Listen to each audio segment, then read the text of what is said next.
listeners of the Mad Scientist Podcast. I'm your host, Chris Cogswell, here this week with Dr. David S. Anderson from Radford University. Dr. Anderson is a anthropologist who received his PhD from Tulane University. Currently is a professor at Radford University. He has just a super interesting take on archaeology and the way the public interacts with it, and just a depth of knowledge that we really wanted to bring to you listeners.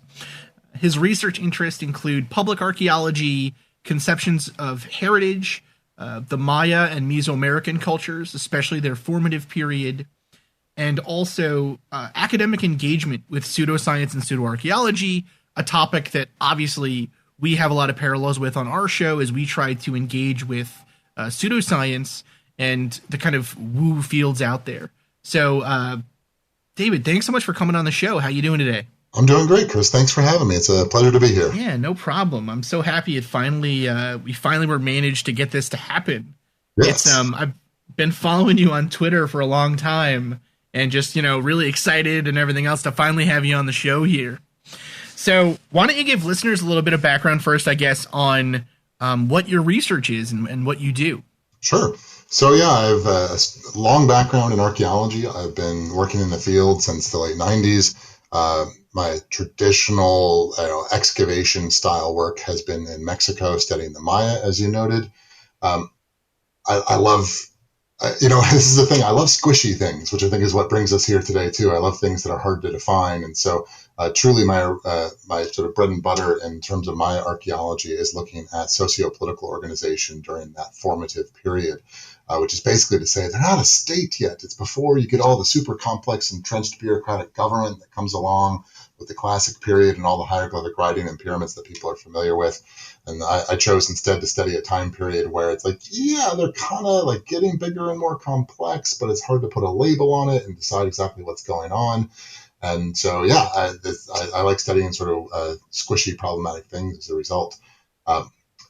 The other side of my research agenda, is to look at these pseudo-archaeological claims, things that look at the ancient world and try to make claims about the ancient world, but in essence use fundamentally different rules about how they're going to interpret the evidence from that ancient world. I have a long background in this stuff too, actually, and it's when I was 18 and heading off to college, I picked up a book called Fingerprints of the Gods by Graham Hancock, which is all about sort of a lost civilization back 10, 12,000 years ago that he had found alleged evidence for all around the world, but professional archaeologists were too narrow-minded to actually see or recognize or understand. And I read that book at 18. I was like, oh my God, this is amazing. This is what I want to do. I need to overthrow this narrow-minded establishment. I need to, show the truth or shine the light out there to the world. And so I immediately started trying to learn more about archaeology and immediately started taking archaeology classes when I started college that fall. And how that book just started to crumble. All the evidence just started to fall through as quick as I started to pick up another book about the ancient world. Yeah, I think for a lot of certainly the case for Marie and I, and also the case for a lot of our listeners, we hear from them saying similar things like, what got them interested in science or what got them interested in kind of classics, archaeology or what have you, were these books by people that are now on, Ancient Aliens. Mm-hmm. And they read these books and they're like, oh my God, it's so fascinating to think that these are, maybe there's still mysteries out there like this. And then when you start to look at the evidence, it breaks away. It's, I'll never forget, there was a book that I read called Secrets of the Pyramids or something like that. Mm-hmm. And it was all about, these mysteries around the pyramids and how they exist and everything else. And one of the claims was that it was so exciting or so interesting that they had clearly this had to be built by engineers or by ancient astronauts or whatever, because the ratios of the sides, of the lengths of the sides, all related to this magic number pi. Mm-hmm. And I remember being blown away by that as a kid. I was like, oh my God, that's crazy. And then finding out that every single triangle, it's not that hard to make a triangle that relates to pi. And it's kind of inherent to the properties. Yes. Right. It's, It's, like saying that there must be genetic engineering because all cats are mammals, right? It doesn't really work that way. So, in terms of, I guess, your working in pseudoarchaeology or the way that the public interacts with it, um, we recently did a series on Heinrich Schliemann, this sort of interesting figure in archaeology who, wasn't really classically trained and was existing at this squishy time period, I think you'd say, for the field where things weren't really cohesive yet. There wasn't a lot of rules in place. How does professional archaeology view him today? Oh, I listened to a little bit of what you all had to say about him, and I think you're generally spot on. He is, at the very least, a controversial figure, uh, but he landed himself, and it's to a certain extent a statement of what money will buy.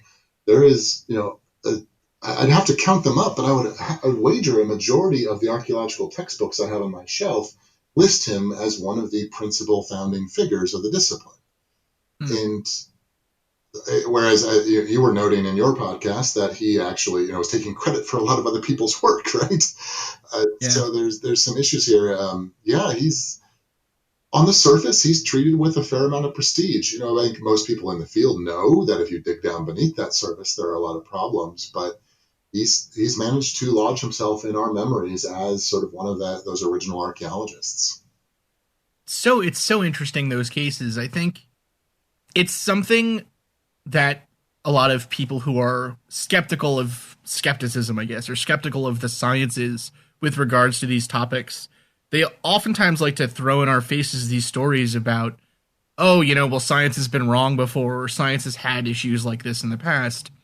And it's always something I think that people are surprised about, even when I tell them about my kind of scientific research. One of the foundational papers in the field that I worked in, everyone in the field knows can't be reproduced. It misses a key part of the synthesis process for this chemical, and everyone knows it. And it's kind of like a hazing ritual. You have your grad students try to replicate this experiment, and no one can. And then eventually your professor or PI is like, well, okay, you have to do this step too. It wasn't in the original paper.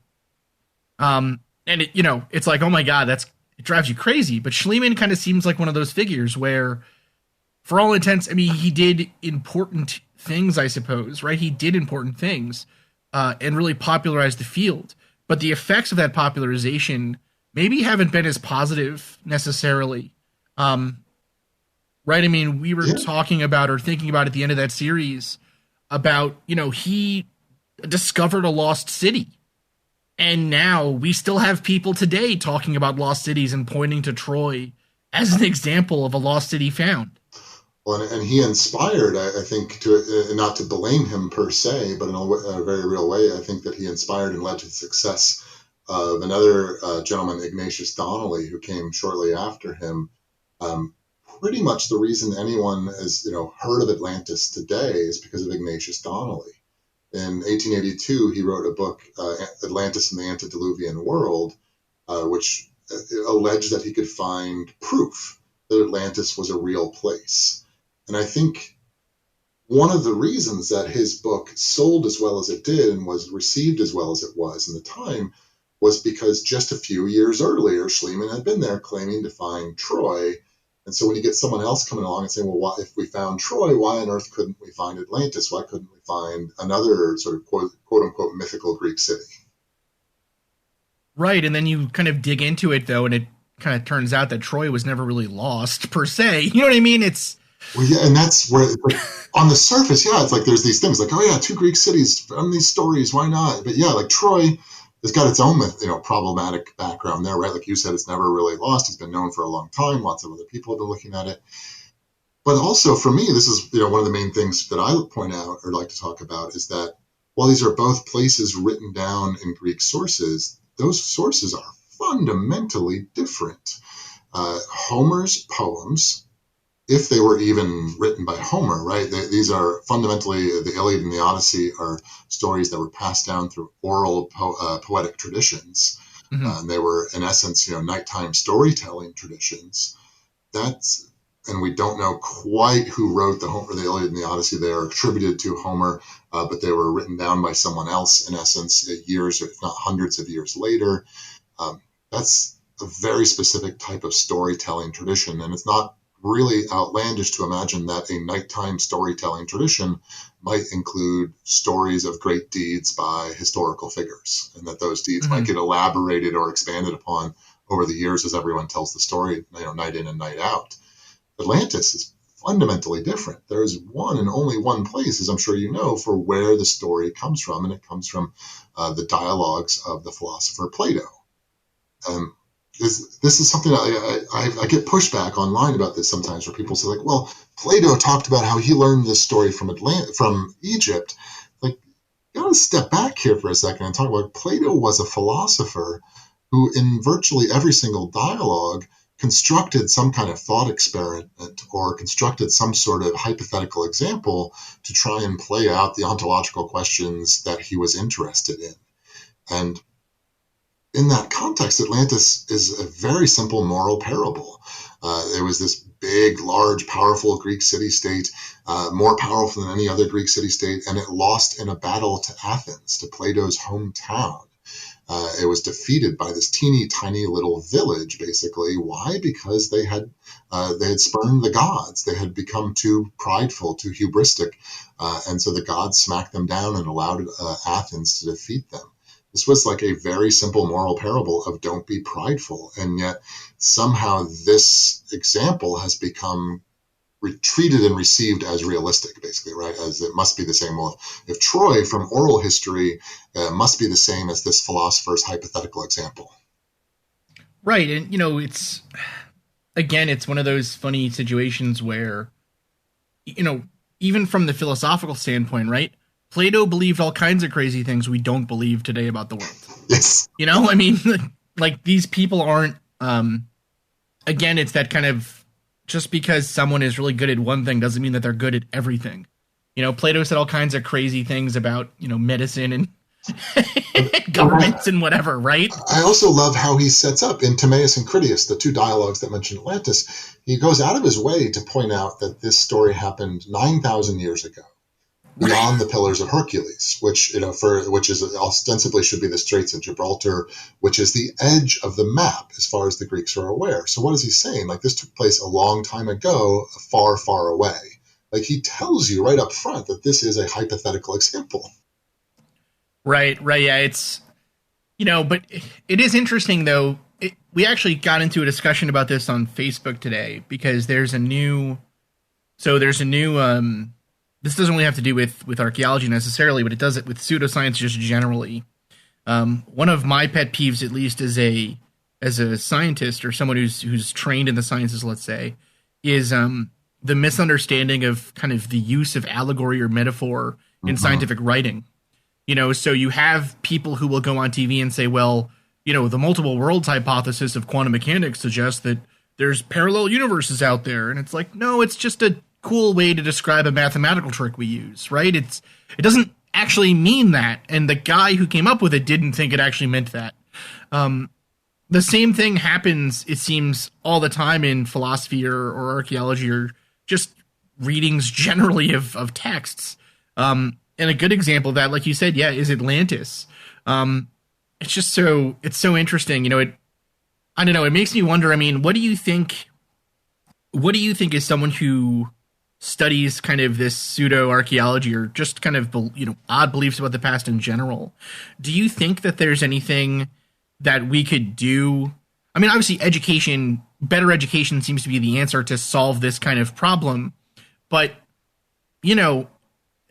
what do you think in terms of how to get to people who believe these things or ways that we can inoculate people against these beliefs? What do you think might be effective? It's a hard question to answer. And I think, one, talk about it publicly, which is exactly why I try to do any podcast like this that I can. I think there's a broad pattern throughout all the sciences. As the sciences became professionalized, they became more insular. And this absolutely happened in archaeology. This is sort of the way it goes in any field where you are trying to acquire new knowledge and push the boundaries of what we understand. With every 5, 10, 20 years, there are more findings and more things that have been understood that a new student has to learn to be able to adjust to the field and understand the field and contribute to a field. And so with every passing couple of decades, it becomes harder and harder for for someone to break into these fields. And Mm. as a result, I think we have become more insular over time. If you look at the early days of archaeology back in the 20s and the 30s, I mean, it's something like half the people who made significant contributions to the field came in as outsiders, came in as amateurs or wealthy, often wealthy individuals who could just afford to play with this stuff. But by the time you get to the 70s and the 80s, you've got to have a university, not just an undergraduate degree in this, but a graduate degree in this, and you've got to have a university job to be able to support any research on it.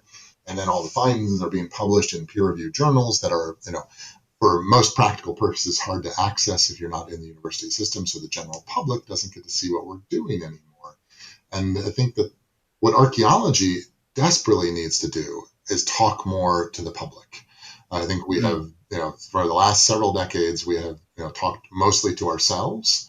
And you see an occasional documentary, you see an occasional popular book out there. But the vast majority of the popular discourse on the ancient world has been taken over by conspiracy theory television shows. And if you go into a Barnes and Noble, you're going to find far more pseudo-archaeological books than you will actual archaeological books. And that's been the case for 20 years now, basically. Like we need to, our particular discipline needs to step back into the public limelight and talk to people about what we're doing. Sure. Yeah, I think it's even as someone who considers myself to be relatively well, I guess I would have considered myself to be, and then, interviews with people like you and Jeff Card and reading these books has proven to me that, nope, you're an idiot. You didn't know any of this stuff, very quickly. As someone who previously would have considered myself to be well-read and skeptical and, everything else, the things that I thought about archaeology were so wrong, and just not even archaeology, but just like basic history, When was the Mayan civilization happening in regards to like Rome or Egypt? Was so wrong. This is a great point too, because so often people tell me like, oh, anyone who would believe in ancient aliens, they're just dumb or something like this, right? And that's not what any of these things feed off of. They feed off of intelligence and curiosity about the world. They don't feed off of ignorance or stupidity. And so, like, I will forever remember. Once I was in grad school studying archaeology, I had this long background in pseudoarchaeological claims personally and sort of from a professional perspective already too. And I picked up a book, Gavin Menzies' book, 1421.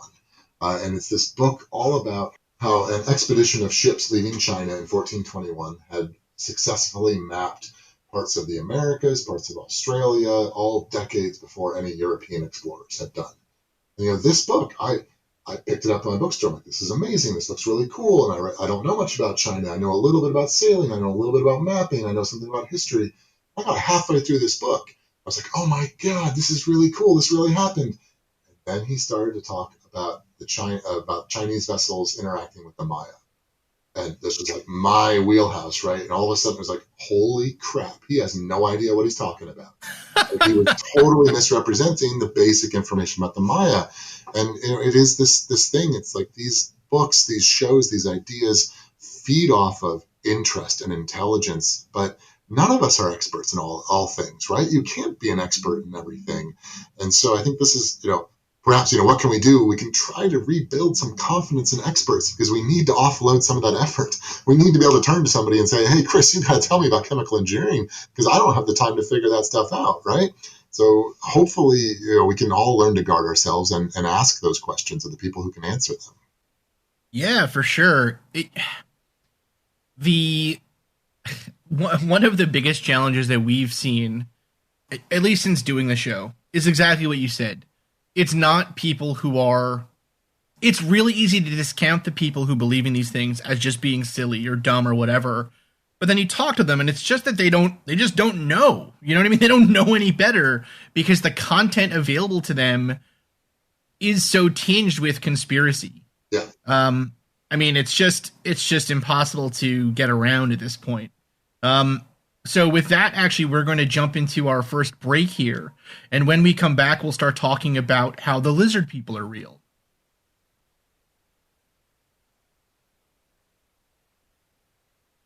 In terms of, I guess, archaeology is something that is professional, is something that is requiring of experts. That's one area actually I think where it's really easy to think that, or so let me rephrase this, I guess.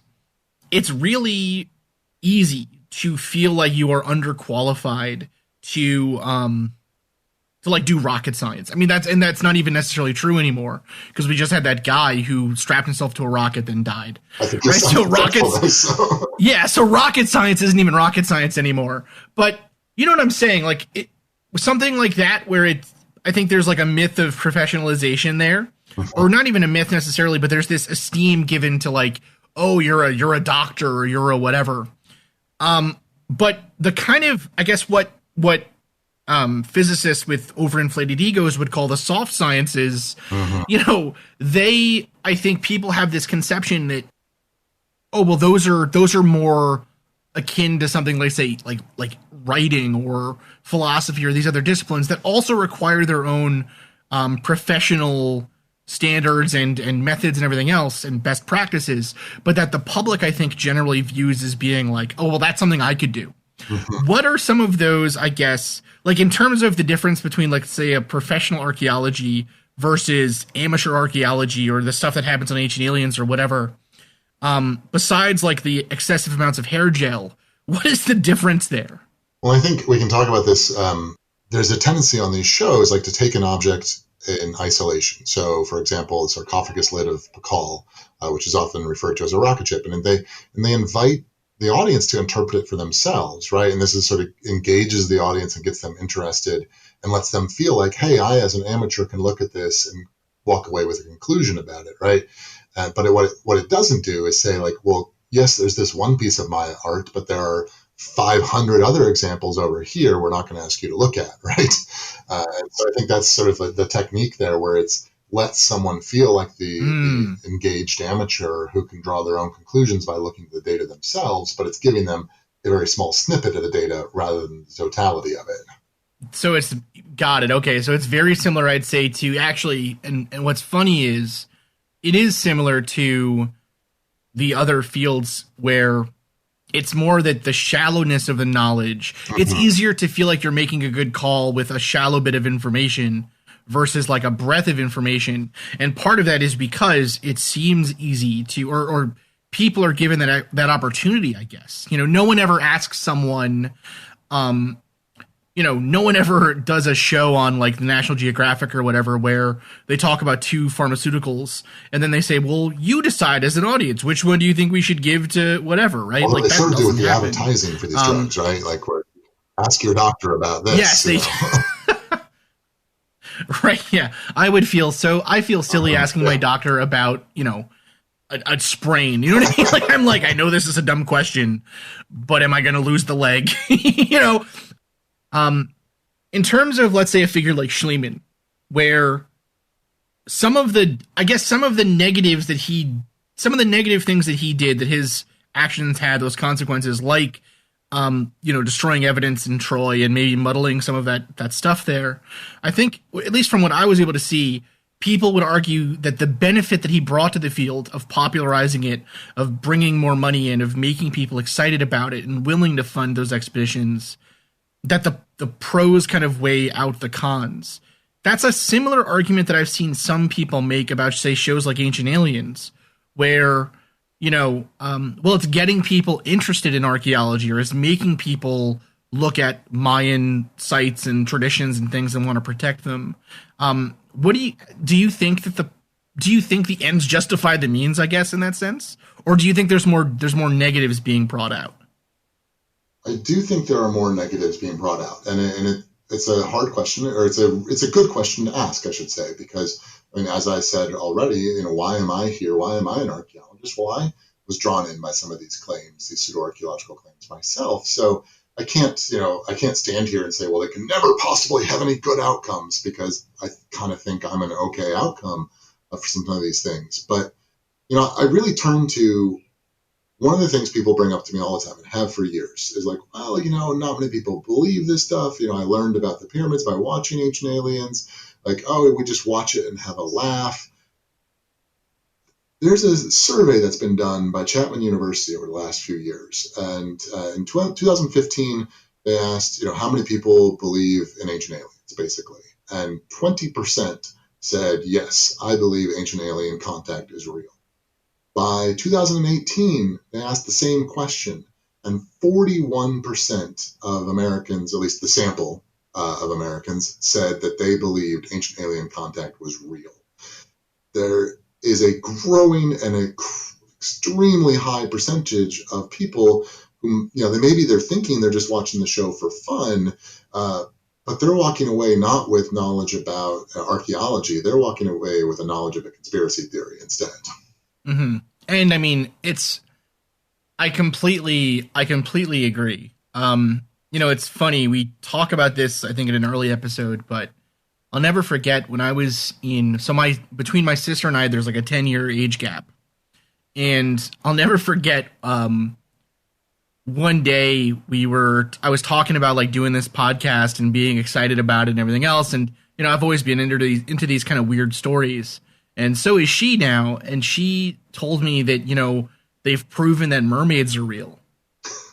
And I was just like, no, they haven't. Like, what are you talking about? She goes, no, I saw it on a documentary on TV. They had like scientists and stuff talking about it.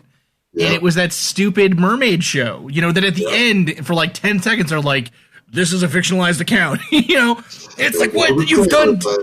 Yeah, you've done damage there. You've really done damage. This person who, even if it only took, a couple minutes to kind of dissuade her. But the funny thing was that during that time period, like I was 20 or, in my 20s, whatever, she was kind of like an early teenager.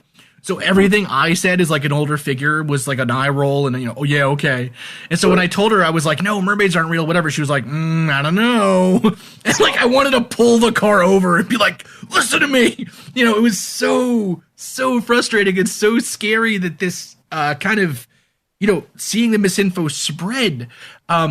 There's definitely, I mean, it's even just in terms of the rationality, I guess, or building arguments, it lets you make appeals to things like, well, it seems like this should be the case, right? It appeals to the kind of naturalist fallacy that are just, the things that we should be teaching students and young people to get away from. Mm-hmm. No, and I think here's where perhaps you need to invite a psychologist on the show rather than me, but I see it all the time with my students because I teach a class on paranormal belief at Radford, and there's a tremendous tendency, and we talk about it in the class, we talk about it all the time, but it's like when you see something, when you read something, we all seem to have this tendency to believe what we read and a reluctance to critically engage with it. It takes more effort. It takes more time to stop and say, wait, who wrote this? Who published this? Are their facts reasonable or not? That takes more time and effort. And so I think there's this, primary observation sort of bias where once we hear something, or if it's the first thing we read about a topic, that we have a tendency to want to fall back to that first thing that we heard or read. Mm-hmm. Absolutely. No, yeah, it's something that we bring up a lot. The ability to change someone's mind on something is harder than just getting them to believe you in the first place. Mm-hmm. So in terms of, I guess, this Ancient Alien show, right? Yes. One of the complaints that we've made, and, a lot of people have made, of course, is this idea that it really misrepresents the abilities or the, it kind of belittles, I think, cultures that aren't European. Mm-hmm. It makes it seem like they could, there's no way these people could have built a pyramid. I guess first off, how do you respond to that, I guess, or what do you think about that kind of take on the show? It is the classic, like, especially in the early seasons, they repeat the claims again and again. Look how big that block is. It's so heavy, nobody could move it. Or look at this carving. It's so good, no one could do it. My favorite refutation, actually, in particular, of no one could carve this is just to go back to episode 1 of Ancient Aliens. They were talking about some stonework from the Andes, I believe, from the site of Pumapunku, and it's very impressive, right angles, interior corners. It's very well carved stone. It's very aesthetically appealing. And in the show, they interviewed a sculptor, a modern day sculptor. And for like 10 minutes, the sculptor's like, oh my God, it'd be so hard to do this. I don't know how they could have done this. And at the very end of the interview, and they left this in the show, which is the best part. At the very end of the interview, he says something to the effect of like, well, you could do it, but it would take a lot of time. Yeah, yeah, you really can.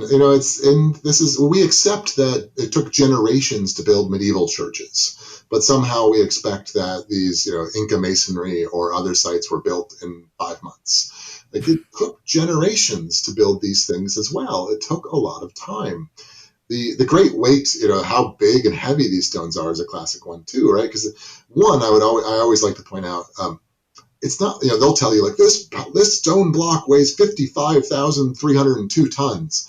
Like they didn't put it on a scale. They don't know how much it weighs. They're making an estimate. But then they never try to sort of engage with, well, is it actually that hard? They're like, modern cranes can't move that. Like, yeah, well, they weren't using modern cranes. So maybe we should talk about other methods of moving rock. Like there are some really good reconstruction examples for people working at Stonehenge, for people working in the Andes, and even working in Egypt, where people have done replication studies where they make and move these kind of rocks. My absolute favorite, really, is to look at Stonehenge. Stonehenge, of course, is this beautiful monument built with large multi-ton stone blocks. And today, every year, the site of Stonehenge, the people who manage it, hold a festival around the equinox to celebrate the astronomical alignments of the site and to sort of raise modern awareness of the site. And one of the things they do sometimes during that spring equinox festival is they get out an example block that weighs about, I think it's 2 or 3 tons. And they get a group of school children, third graders basically, to move that block around. And sure enough, you get like 30 third graders together and you strap them onto a rock, they can move a multi-ton block. Like, and that's untrained child labor. Right. It's not actually, like, yes, it takes effort. Yes, it takes time, but it is totally a doable thing. But is the classic example of the show. Like, look at that block. It's too big. No one could move it. Aliens. Well, maybe if we try, we can actually learn something and see something from this. Right. I mean, it's the moving the fridge argument, right? Do you think you could lift up your fridge to move it across the room? Of course not. No. Would you do it that way? Of course not. That is really dumb, right? I'd walk it. You'd shimmy it over, right? It would take you maybe 30 minutes as opposed to lifting it and moving it would take you maybe 10 seconds. But like you said, it's time, it's the application of force, and it's just using your brain, using physics. There's a great example of that very same thing. If the listeners haven't seen it before, years ago, National Geographic sponsored a replication study on Easter Island, where they carved an example of a moai, one of these Easter Island heads. And lo and behold, indigenous sources from the island had talked about the statues walking. Mm-hmm. And that had been dismissed, right? Like, oh, it's some native superstition. Like, no, how did they move the statue? They walked it, just like a refrigerator. And that's how they do it in this video. They prop it up, they attach some ropes to it, and they walk it back and forth and walk it across the island. Yeah, it's just, again, it's amazing the things that you can do with a lot of time, a lot of effort, and, the drive to do it, right? It's, man, I don't know. So in terms of, I guess, so we got here maybe the last like 5-10 minutes here. So I want to get into some kind of fun stuff, I guess. So in terms of, if you had to pick a favorite ancient aliens theory, like one that you just think is like the funnest, or maybe the most interesting, whatever for you, what do you think it would be? Can I shift the question slightly? Yes, absolutely. I have a favorite pseudoarcheology case that I'm hoping to sort of work in to be the introduction of of a book that I'm trying to work on about all these things. In the 1940s, there were some ceramic figurines that started coming out of West Mexico. They started getting attention. And from a town called Acámbaro in West Mexico, the Acámbaro figurines. You can look these things up. I've got pictures of them. They're all over the internet if you look for them. The Acámbaro figurines were, when they first started coming on the ground, like, wow, these are kind of weird. Some of them look like normal figurines we've seen before. Some of them don't. Then they got weirder and weirder and weirder. And some of them started looking more and more animal-like and started looking more reptile-like. And then all of a sudden we started to get like full-on dinosaur figurines. And there's one even that seems to show like a human. There's definitely one of a human like hugging a dinosaur and one of a human riding a dinosaur. And these things are fantastic. They were very popular for a while there amongst certain individuals who wanted to argue that there was a relic population of dinosaurs that had survived in Mexico for a long time. There were some, there's a convoluted argument about Atlantis here, and maybe they're associated with Atlantis. And of course, today they still remain, they're very popular among young Earth creationists who argue that this is, proof positive that humans and dinosaurs lived side by side. Um, it's a great example of pseudoscience, too, because if you go back to this man, Charles Hapgood, who was the one who was, in essence, tasked by Voldemort Yulesrud, the guy who was paying for all these figurines and buying them from the locals. Hapgood radiocarbon dated the figurines. The first time I read that, I was like, wait, how did he do that? You need carbon to radiocarbon date something. And inorganic clay doesn't have carbon in it that can be, you can't do that, right? And so somehow or another, he got this like 9,000-year-old date off of figurines. And it's a great example of pseudoscience, right? Or pseudoarcheology, because if you look at it, you don't know much about archaeology, like, yeah, archaeologists radiocarbon date stuff, and he radiocarbon dated those things, so it must be right, but you can't do that. That technique doesn't work with those kind of materials. And a few years later, the University of Pennsylvania Museum actually got involved in this, and they were able to do some thermoluminescence dating, which is a technique that does allow you to date. Basically, it allows you to date the last time a piece of pottery was heated to a very high temperature. Oh, shit. Yeah, we talked about that with Jeb. Yep. Okay. Perfect. Yeah. And turns out these these figurines are of, modern origin. And an archaeologist, Charles de Peso, went down to Mexico and started sort of asking around about these and learned more about them. And it turns out that the local family of bakers, Yulesrud was this German man living in this town, paying for all these figurines. He was building this collection and giving people money for every figurine that they brought to him. So lo and behold, the Baker family decided the weird German guy in town wants figurines. We can give him figurines. And they started making them and selling them to, I think it's like a peso a piece or something like that. And it turns out they're very low fired, very poorly fired, sort of very crudely constructed. They are, and so they are hands down one of my favorite. Like, this pseudoarchaeology goes way past just ancient aliens and Atlantis. We have all kinds of claims about pre-Columbian contact and whatnot to look at. There are all kinds of weird stories out there.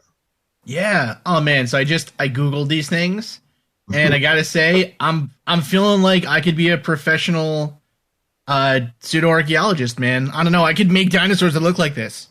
Like, it's one of the most bizarre moments of my life. Like, I've seen some of these up close. I've been to the University of Pennsylvania Museum, and I've seen the ones that they have in their collection and whatnot. And I've seen the pictures online. The pictures online are problematic. It's not all sourced very well and whatnot. But years ago, I was at a bed and breakfast in Virginia, of all places.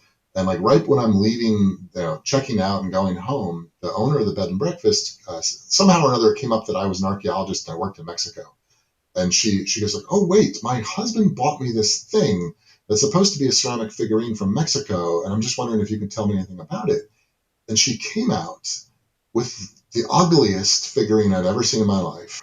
And it was kind of reptilian, and I'm just sitting here looking at it. I'm like, the moment I looked at it, especially the eye shape, the shape of the eyes to me was a dead giveaway, and it was very poorly fired and very poorly constructed. I was looking at it like, this isn't a Combro. This isn't a Combro figurine. But yeah, in a B&B in Virginia, like, how on earth is this happening to me?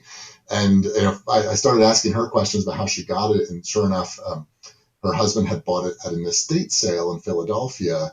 And there was a very wealthy contributor in Philadelphia who arranged the connection between Yulesrud and the University of Pennsylvania in Philadelphia to set up this display that happened at the museum there.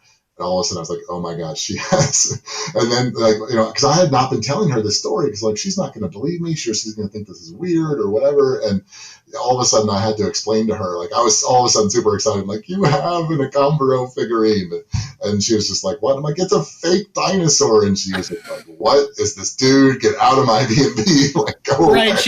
away. She was probably hoping this was going to be like Antiques Roadshow, right? Like, oh, this is a priceless artifact, as opposed to, oh, this is a well-known fake. Oh, that's so interesting. You know what's funny with this, actually? That really reminds me of one of my favorite, and we talk about this all the time with stories about like UFO abductions or sightings or whatever, kind of the anachronistic or the anachronisms that are present even in the forgeries, right? Looking at these, they look like the dinosaurs have scales and like spikes put on their backs and everything else, right? Yes. That's not what we think dinosaurs looked like anymore. Exactly. Right? So if it was real and these were really, kind of taken at the time the dinosaurs existed, you'd expect feathers or, yeah, that's so interesting. Because it's the classic thing, like, too, if you go back to some of the old ancient alien claims, like the Dendera light bulb is a good one, where Eric Yep. can claim this temple of Dendera in Egypt had this ancient Egyptian light bulb. And it's like, well, of course, it looks like a 1960s light bulb. Light bulbs haven't looked that way for quite a while now. Right. Why would they make the tech look like that way? Right. Why would they make the worst version of a light bulb? Yes. Right. If they were so advanced, or, my favorite one that we bring up all the time on the show is this guy, You, I'm sure, know the story of the Mothman sightings and everything else. Yes. So the part of that story that doesn't get told is that the guy who had the initial sighting of Mothman, or one of the main sightings, Woody Derenberger, he actually made the claim about this guy Indrid Cold, this alien that came down to him and spoke to him and was this weird smiling figure and whatever. A couple years later, he claimed that Indrid Cold had taken him to his home planet of Lanulos, which was a hippie commune sort of planet where naked aliens had parties and whatever, right? They ate pills for food and all this weird stuff. But his description of the ship when it lands, he talks about the ship landing and then the door to the walkway that lets you in opening and it making a creaking metal sound like an old car. And the rest of his description of the ship is like, these old green LCD tube TVs, and it's like, it's steampunk technology, Yep. So unless the aliens are very camp, it doesn't really make a lot of sense. Oh man.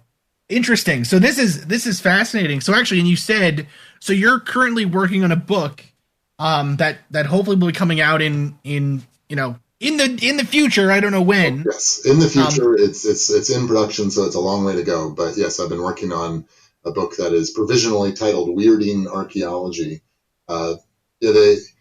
My take on all of this, like if you see me speak or talk or do other things and whatnot, is that usually these claims are pretty easy to debunk. And there's pretty obvious logical fallacies in most pseudo-archaeological claims, and yet they are still with us, right? And they are even growing in belief. We talk about that 41% of Americans allegedly believing in ancient aliens, right? Like, there's a problem here, right? If we can easily debunk something and show it's not true, and yet more and more people are believing in it, then we have something other than just a logical fallacy issue here. And so ultimately what I'm hoping to do is to look at the cultural context that allows these views to thrive and survive. And so with Weirding Archaeology, I want to look at sort of the long roots in American history of why we've looked at the past and the ancient world in particular as a mysterious and weird place. Interesting. Well, I'm really excited for the book to come out. I can't wait to read it. Really, I think it's going to be fascinating. Listeners, if you don't already, please follow David S. Anderson here on Twitter at DSA Archaeology.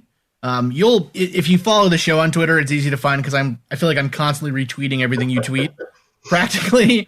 But thank you so much for coming on. Really, it was great. Anything else you want listeners to know or kind of take home with them after listening to this? I think the most important thing in all of this is that, I'm not here to say, only the archaeologists know what they're talking about. Nobody else knows what they're talking about. Only the scientists know what they're talking about. Don't read anybody else. Like, I force my students actually all the time. We're not just going to read the archaeologists. We're going to read the pseudo-archaeologists. We're not just going to look at one, we're not just going to laugh about ancient aliens. We're going to actually look at what they say and judge it by those merits. The last thing any of us should do is just simply write this stuff off. We need to engage with it, and we need to understand what kind of claims are being made. Absolutely. 100% support that. And we try to do it every week here on the show. But hopefully we will be able to keep having you archaeology experts on here to help us because, like I said, man, it turns out I know nothing about any of these ancient civilizations, and I'm so excited to just be learning more, man. Well, thank you so much for coming on the show.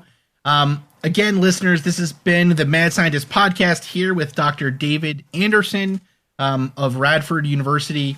Please go check him out on Twitter. When the book comes out, we'll let you all know. Honestly, we'll probably have to do an episode on the book when it comes out and have you back on here because this was a lot of fun. Absolutely. Yeah, and thank you so much for listening. We'll be back again in 1 week with another episode. Thank you again, dear listeners, for listening to the Mad Scientist Podcast. I have been your host, Chris Cogswell, joined by my co-host, Marie Mayhew. If you'd like to contact the show, please send us an email at themadscientistpodcast@gmail.com. That's all one word. You can also follow us on Twitter at Mad Scientist Pod or at Team Giant Squid for Marie. And of course, you can see us on Facebook, on Instagram, and all over the internet as the Mad Scientist Podcast. And again, our logo is the one with the pumpkin head, so it's easy to see. Mm-hmm. If you've enjoyed the show tonight, please consider supporting us on Patreon, where the money that you give to us will help us to promote this show further, to make it better, and just to spend more time making it. Yes, we love doing that. We do love doing that. Our logo was designed by Carrie Shaheen. Our web design is done by Desdemona Howard. Woohoo! And our sound design is done by Jake Cardinal. Thanks